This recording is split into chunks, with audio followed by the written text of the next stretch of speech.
Good morning, everyone, and welcome to the fifth episode of the Insightful Leads, Exploring the Lesser Known. I'm Om Rajkumar, and it's my pleasure to be here with you as we delve into the fascinating world of literature and ideas. This gathering is a continuation of our regular series at the Readers Club in HFSI, where we bring together readers to discuss books, share viewpoints, and develop a deeper respect for the written word. We hope that today's discussion on the book Knowledge Tales, written by a very old principal, Miss Kalyani Patnaik ma'am, will be both insightful and interesting for everyone present here, whether you're new to the series or have been with us for a long time. Today's goal is not just to read knowledge trails, but also to comprehend the ideas, difficulties, and revelations that went into its composition. We'll get to hear directly from Kalyani ma'am about the journey from conceptualization to the publication of her second book, the impact she hopes this work will have on readers, and her mindset regarding interpretation of her book. Our principal, Mrs. Kalyani ma'am, is a seasoned author, TEDx speaker, and an educator who is an inspiration to all of us. We eagerly await to hear from her. I would now like to invite Kalyani ma'am onto the stage to begin this exciting session and hand over the mic to Anshita to kick off the session. After all of these years of teaching and being a school teacher, you have tons of wisdom on diversity. So my question for you is, Knowledge Trail takes readers on a journey through India's diverse cultures and traditions. What inspired you to write these narratives, and how do you choose the regions and stories to include? Good morning, everybody. It's indeed an honor and privilege to be holding this discussion in my very own school, from where you youngsters have inspired me to do a lot of writing. I must say that India is a beautiful country. I have been a globetrotter, and I've been to all over the world, to many parts, not all of them. And I can say with great pride that you have it all in our country. And if we discover through these little stories and trails, and I'm sure there's a lot that we can learn from our country and share the knowledge with the others outside. What inspired me are the young students. I wanted them to know about their country, the rich heritage, the culture, and the various customs and tradition. Because we do teach children not only to respect their ancestors and the wealth of the nation, but also tolerance, to embrace odds, inclusivity in this great diversity. So India is the only country, and I am very proud that we are all Indians. Thank you, ma'am, for your insightful knowledge. Carrying forward this discussion, I would like to ask, what do you hope readers, especially young ones, will take away about Indian culture and values from reading Knowledge Trails? If you have noticed, the book has factoids, but more than factoids, I have translated every culture into small little stories. And I am so happy to note that some of you have read them. And if you have noticed, I brought in the cultural flavor also in this story. If I have talked about the lonely rifleman or the return of the native, the names so used and the kind of tradition that they have been following are also there in the story. What I wish to send the message to all youngsters is that, listen, when we go to a place, we just don't go there to enjoy being in the resort and jump into a pool and say what fun we had. Why don't we have the fun along with the local people? That's more fun, because they get to know you and you get to know them. And in this manner, you get to know the country much better. Thank you, ma'am. That's truly inspiring. Next, I would like to ask my next question. The book beautifully describes India's landscapes from the Himalayas to the shores of Maharashtra. Can you share your process for bringing these settings to life and why they are integral to the narrative? Okay, I've taken all the parts of the country, starting from the base of the Himalayas to the shores of probably even the south. But I want to tell you, in this country, we have all the vegetation belt. You may go to the Middle East, you only have the deserts, right? You can't find the snow. You may go to, of course, a continent like USA is totally different. but they don't have the flora and fauna and the tropical climate like we do. Yeah. So we have all the seasons, we have all the vegetation belts. It is a subcontinent, and we have beautiful rivers and mountains. So I thought we need to enrich this knowledge, whoever is living in the country. We welcome even the ones who don't hold a passport of this country, but who are in this country, through tales and stories of mine, to take it around and say, hey, let's also explore our own country in the same manner. It is a kind of inspiration to do more research, to understand who you are and why you are, and as students, what would be our role in the future. Thank you, ma'am, for that answer. Essentially, ma'am, I really like that you mentioned about how India itself has multiple different seasons that is incomparable to different countries in the world. Developing on that point, I would like to ask, given that India has a very complex cultural mosaic, what were some challenges you felt in respecting and representing the stories in a respectful manner to the tradition itself? Wonderful question, no? I think I have been lucky enough to be in all these parts. Excepting for 2 or 3 places which I mentioned, I may not have visited them, but then definitely, of course, I've had relatives who have been there, and they have come and told me stories about those places and the exact incidents and episodes from the horse's mouth. For example, I had spoken about Pasighat, one of my favorite stories, the 10 Pedals, and very few people know where exactly it is, isn't it? So that tells me that there is a place very close to the borders of China, and we not only protect it, but we are protecting the people, the locals also of that particular place, who are so much a part of India. We have not yet got into that fervor of accepting that there are people who are in the remote places of Patnaik and Pasighat who are also Indians. And in the same manner, they have to be also brought into the core integral part of this country, and then only can we understand what a beautiful and a rich nation we are. Thank you, ma'am. That was really interesting to hear how you incorporated a lot of personal experiences from the people you know to ensure that you respect other cultures and traditions. So, as you mentioned that India's defining characteristic is its unity and diversity, how do the stories and knowledge trails reflect this theme, and why is it important for readers to understand it? I just want to tell you all one thing, that you love to go on tours and travels along with your parents, right? And when you go there, I know as young students, the first thing you ask for is food. And then I know what your mom says. Your mom says, oh, let's try out the local food. Isn't it? Yeah. Don't we all say, because we are fed up with the food we have at home. Well, that's very nourishing, very nutritious. But why not try something that is grown in that particular area that we are there? And when you start eating and you start observing the people, like if they are the people from the mountains, they don't puff and pat. You know, I tell you a revelation. We say Tenzing Norgay and Edmund Hillary scaled the Everest.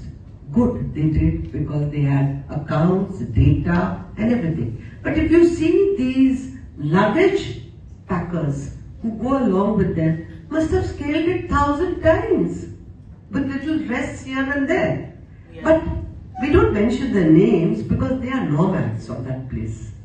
They belong to that place. What do they eat that makes them strong?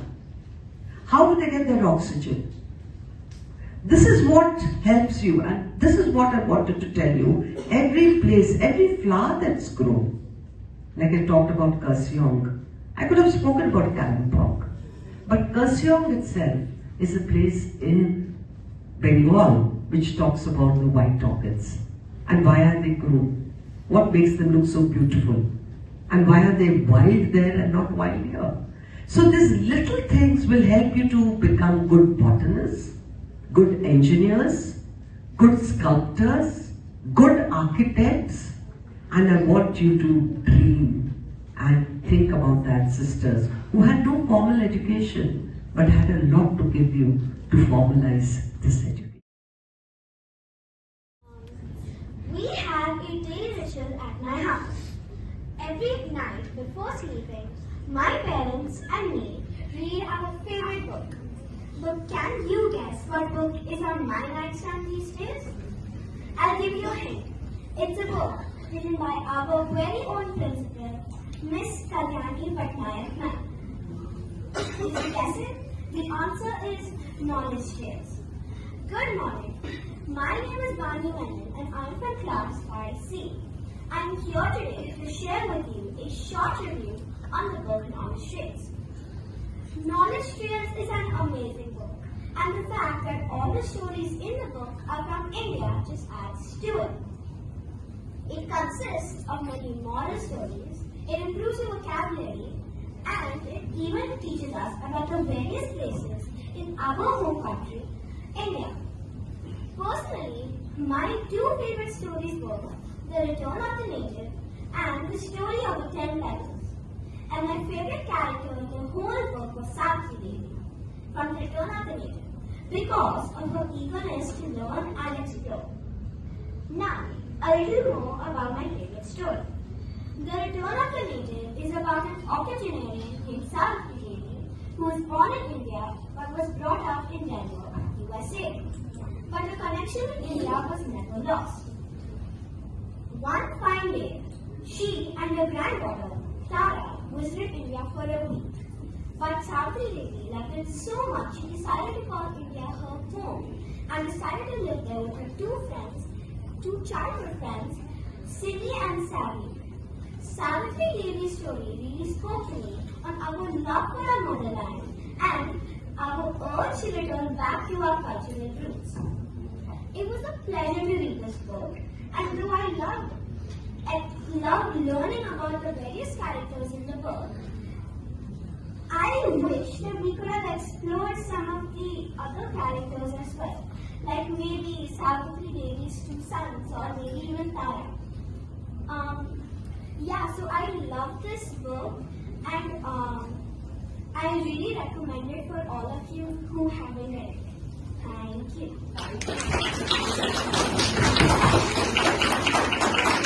Hello everyone, I'm Nita Kalyani from 5C and I will also share a review on the book Knowledge Shares. Knowledge Shares by our principal Miss Kalyani Patnaik is a book that takes readers on an exciting journey through India's diverse cultures. It is made up of 11 stories, each set in a different part of the country, from the snowy Himalayas to the beaches of Maharashtra. Each story teaches us about the values that make each region unique. As a student, I found it both interesting and educational. I like the book very much, and also ma'am keeps on encouraging us to be creative, and this book is a very good example of how to be creative by making people learn things and also by inspiring them to write their own book. Thank you. A very good morning to Miss Kalyani ma'am and my dear teachers. Today, as we have finished reading the book Knowledge Shares, I'd like to share my views on it. I thoroughly enjoyed the book as it took me to different parts of India, one city at a time, and I get to learn about new places. The first story takes me to a journey of Araku Valley, and since my mother is from Andhra Pradesh, it makes the story more special to me. I wish I could explore India like the children in the stories did. I also get to learn new words and expand my vocabulary. I actually got inspired by this book to become an author, so I would like to thank Kalyani ma'am for helping me chase a new dream. Thank you.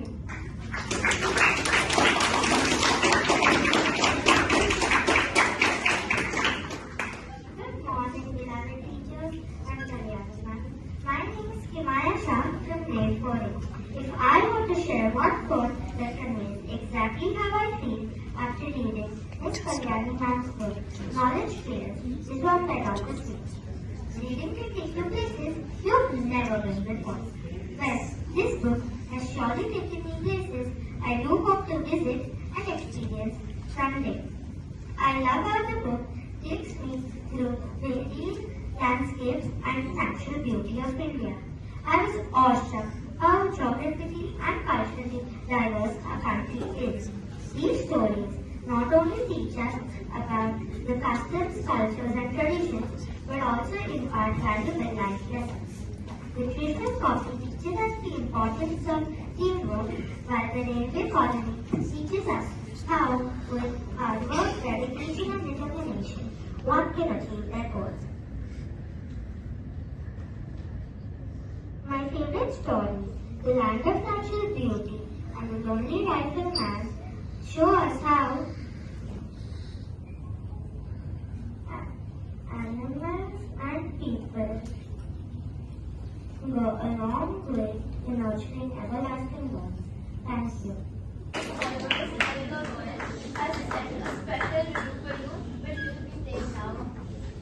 Greetings everyone. First and foremost, I would like to congratulate our dear Principal Ma'am on her endearing new book, Knowledge Trails. As the title suggests, Knowledge Trails serves as a reservoir of knowledge, depicting 11 amazing narratives from all parts of the country, from the scenic Kashmir Valley to the picturesque town of Darjeeling. This heartwarming book encapsulates the essence of India's rich heritage, culture, traditions, and values. As I delved into its pages, I was struck by the perfect blend of tradition and modernity. The very first chapter itself depicts how these two worlds coexist so harmoniously. It really provides food for thought without being judgmental about any certain situation or character. Through its engaging narratives, I gained a much deeper understanding of various cities, their cultures, customs, and so much more.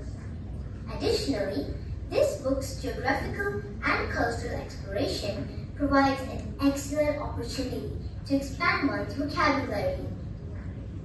Though I regret not being able to attend this event in person, I would really like to express my sincere gratitude towards Principal Ma'am for sharing such wonderful insights with us.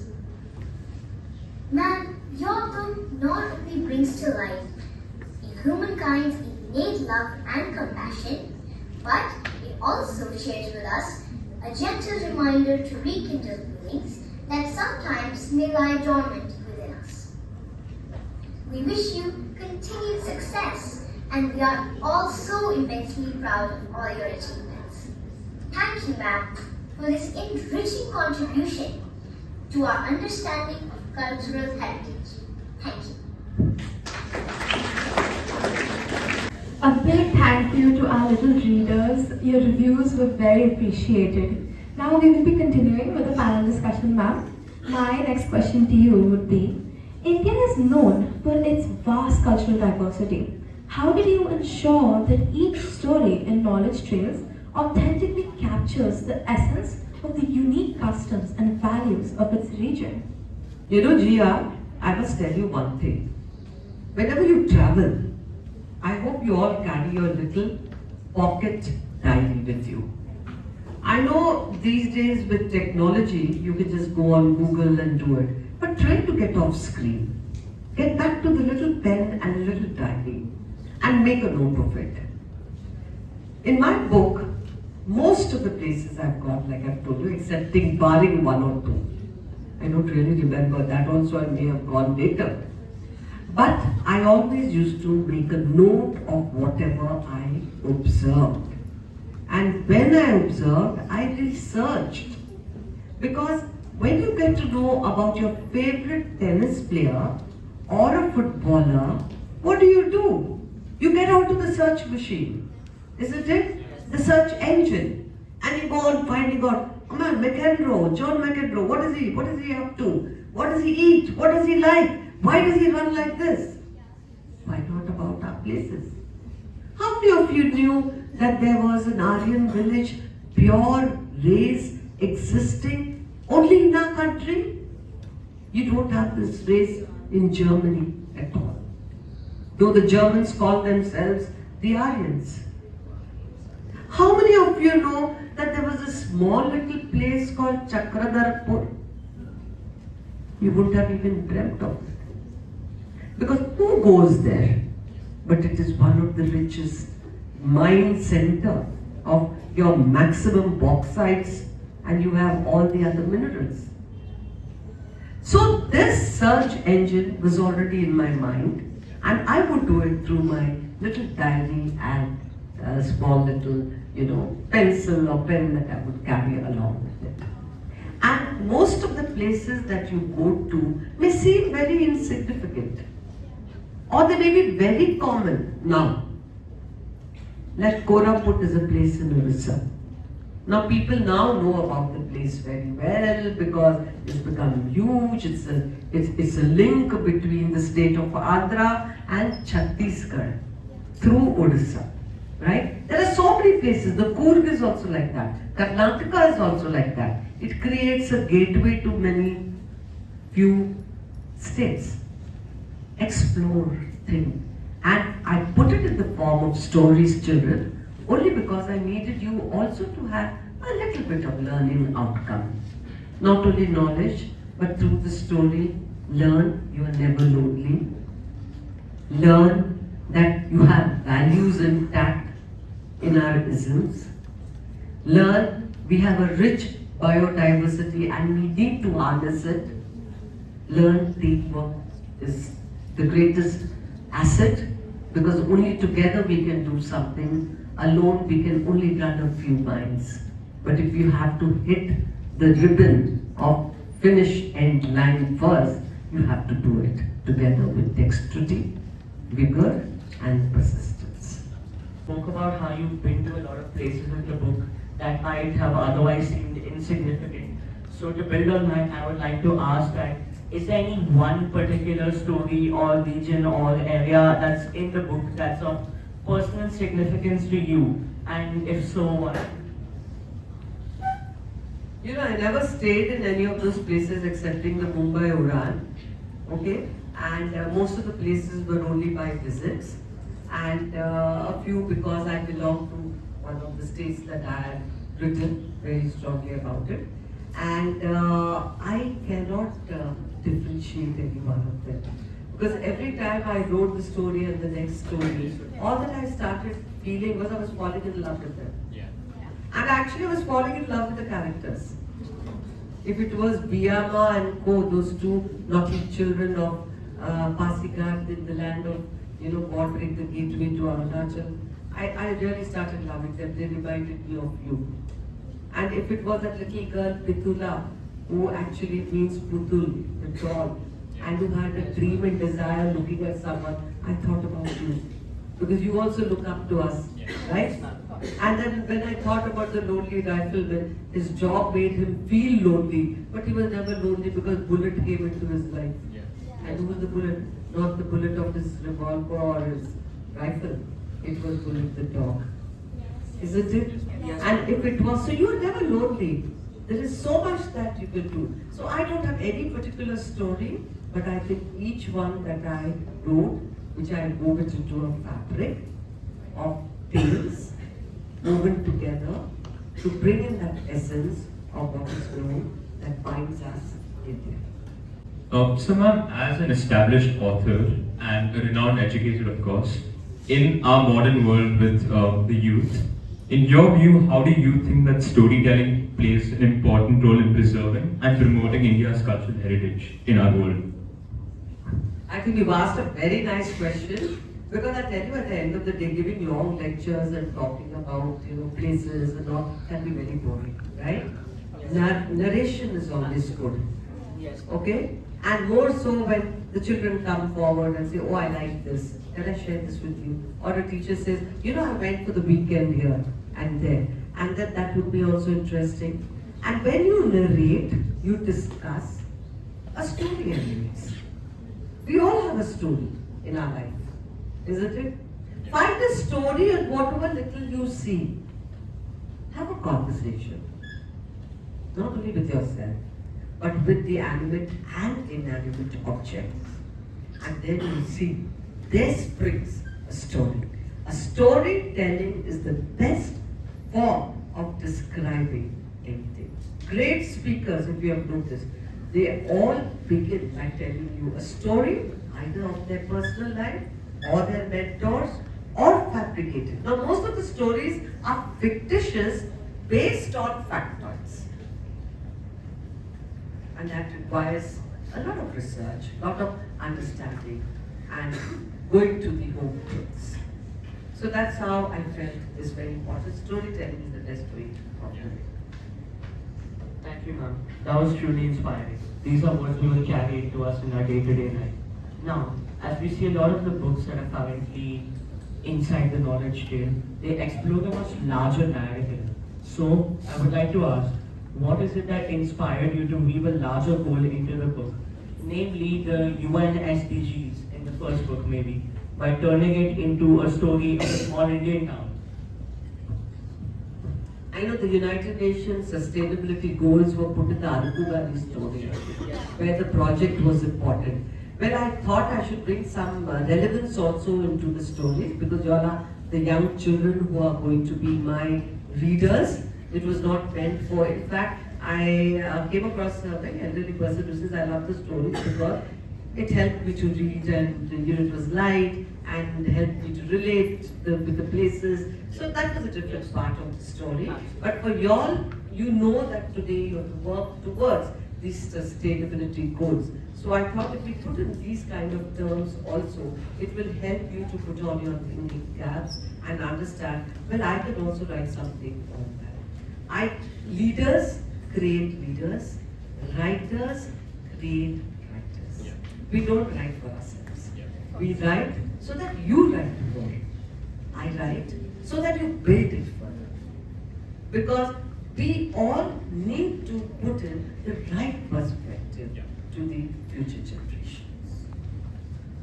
It's really inspiring to see how you can so effortlessly put like such motivating goals into such fun stories. So finally, to conclude, I've read the entire book and all the stories I have to say are so amazing. But for my last question, I have to ask you, putting aside the fact that you're the author, as a reader, which story do you enjoy the most reading?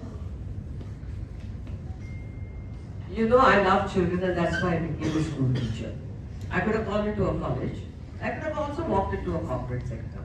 But I was very clear in my mind that I have to be with students, I have to be with children. Not because it gives me the power to influence, but it helps me to be with you and to understand the generation gap. And here comes the stories. I liked all of them, but then I could relate very well with the 10 pebbles. Yes, ma'am. Okay? Yes. Now the 10 pebbles talked about the two naughty boys like any one of you. Alright? And these mischief is very important. Why are they important? For two reasons. One is self-awakening. Yes, ma'am. Second, realizing and making others aware. And then bringing in a monk. The monk here was a Buddhist, but it could be anybody. Getting a monk is the inner voice. If you have to go deep into the story, there may have been no monk. It was the inner voice that comes and says, it's the repentance. Oh, that's why when I tell you that, I never like to use the word punishment. I say introspection. And when you introspect, then you realize, oh, we have something creative in our mind. And let's take the pebbles and say, there are 10 noble thoughts. Why should we say, that's why I've never used eightfold path or, the literal way of going through the textbook knowledge. We formed our own 10 pebbles out of 10. So create 10 pebbles for yourself. Create 20 pebbles also for yourself. And tell yourself, today I do this. This is my first pebble. My second pebble. You won't get pebbles here in Mumbai, but you can pick up stones. You won't get stones, then you make your own crafted pebbles. And do it. That is one way of reminding yourself I am introspective, I need to do, this is my goal.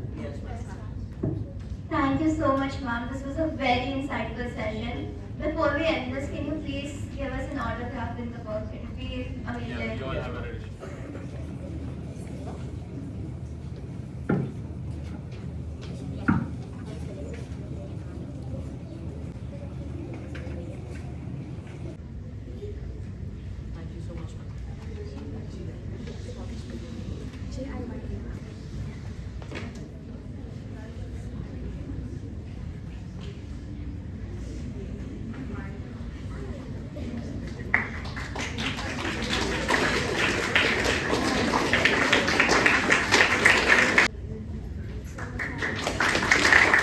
Any questions or doubts that you just to ask ma'am regarding the book? So, ma'am, your book is about like places in India, right? So, like you mentioned that in the book there are a lot of places which we as students don't know about, and you were like learning from a book is a good initiative. But I would like to suggest, why don't we have a subject like history where we get to know about these places in India and more about them? Like, why don't we have a subject? We don't need a subject. Life is only a subject, right? And like yesterday, somebody was asking me that we had a Zoom meeting where it was about teaching tolerance should be taught in school. I said you don't have to script it. It's already taught through. Now, like when you read the book, it's teaching tolerance. When you want to read about the book, you know these are the places. So in activities we can do it. We can do it in form of projects, and we can always do it also in the form of a GK question-based, session. So I'm sure that knowing places doesn't require place, exploration, discovery, and travel. Hello, ma'am. Ma'am, I just want to say one thing, that I'm really thankful to you for writing this book, because I have read this book with my son. He's having in the curriculum in grade 4. So my personal favorite is the Puppeteers, where you have mentioned about my native place, that is Kota and Bundi. And I feel so nostalgic reading those things, because it's my native place and I'm very attached to it. So I really want to thank you for including small places which I think these kids have not known. Yeah, they don't know, they only know of Kota as the Kota Factory movie. But I think you should leave that aside, because that was always happening everywhere. But Kota by itself is so beautiful, and if you go out and see the open, the peacock is always there. We used to have peacock in the backyard, and then you find the Kota stones are so good. Then you have that, the whole stories of Dakus and thugs and all that, they talk about the ravines. Where will you find it? You find it in America, or you find it here? You find it in the other places. And our Chambal River. Chambal River, yes. The Chambal River, the Ravan Bhata. These are the places that you need to know. In fact, I was telling your tour and travel guide that you must take them for these educational trips, because this is all education. It's all education, not tourism. I call it education and experience. So always remember, it's the 2 E's. Education and experience through exploration. That is what my book is about. Education, experience through exploration. Ma'am, one more thing, I think the book that is the Path to Leadership, with this kind of a book which has short stories about students. I'll tell you the story. You know what has happened when the Path to Leadership was there? That is a part of my genre where my administrative role lies, and I experience it every day. So that needs to be given to the young aspiring youth, because we are also looking at youngsters like you all to grow up as leaders. But coming to stories, I must thank the Scholastic for it. Because please do mention, and I would like to place on record my sincerest gratitude to Scholastic, because when the gentleman came and met me and I told him about how I used to write little stories, and then I've written about I actually was writing about countries of the world, because that fascinated me. So he says, "Ma'am, why did you write about India?" He said, "India also needs to be told. You don't have to go to history books to tell them stories about it." You don't have to go to, Jataka tales. They give you beautiful values and custom. But you can give a life experience of what you have seen. So that's how I began writing. And I started connecting the dots. You see, when you connect all these dots, there is one thing that comes with your mind, the unity. The same national anthem, the same national symbol, the same national languages, and that's how we are moving together. As a person who likes to write a lot of stories, what advice would you give to budding writers? Excellent. I think I have motivated a lot of you all, and all of you can become good writers. So what you should do is, now that you are very familiar with your technology, and also I have learned technology now. I never knew much about technology earlier. And you can speak and get all your thoughts noted. And then of course we run it through plagiarism, which you have to do it later. Those are the processes of writing. But whatever comes to your mind, say a beautiful thought comes to your mind. You have said something very nice and brilliant. Note it down. Put it in your phone, put it in your laptop, or best is make a diary of the year and note it down, and then pick those pieces and put together. I suppose you've gone with your parents, or you have met someone who is so inspiring. You met your favorite film star. Well, we all like film stars also, right? Those are the kind of life they lead. I would want to be in their life and their shoes. None of you also. But sports stars, yes, we would love to be a part of them. Isn't it? Yes, we would love to be a chef also. What's wrong? If I become a B.Tech engineer, what stops me from not being a chef? Write down your favorite recipe. Put 5 biscuits together, put cocoa a little bit and milk made, and make an Eco Ganesha. And once the Ganpati Puja is over, turn them into small modaks and eat it up. You can be creative. Get your creativity juice out and put it down in writing. It becomes the story of the day. And that's how you can write a big story. For your work. And for that, we are truly grateful. I'd also like to thank everyone who joined us today. Your questions, comments, and engagement have made this conversation lively and enriching. It is this kind of interaction that makes our book club vibrant and exciting for all book lovers. Before we part ways, I encourage you all to continue the conversation, share your thoughts, and perhaps even revisit the knowledge trails with fresh perspectives. If you haven't already, please consider picking up a copy of Knowledge Trails and diving into its pages. You won't be disappointed. Lastly, stay tuned for our next event, where we'll explore yet another compelling read and welcome more thought-provoking discussions. Thank you once again, Kalyani ma'am, for being with us today, and thank you all for participating and making this episode a successful one. Thank you. Thank you.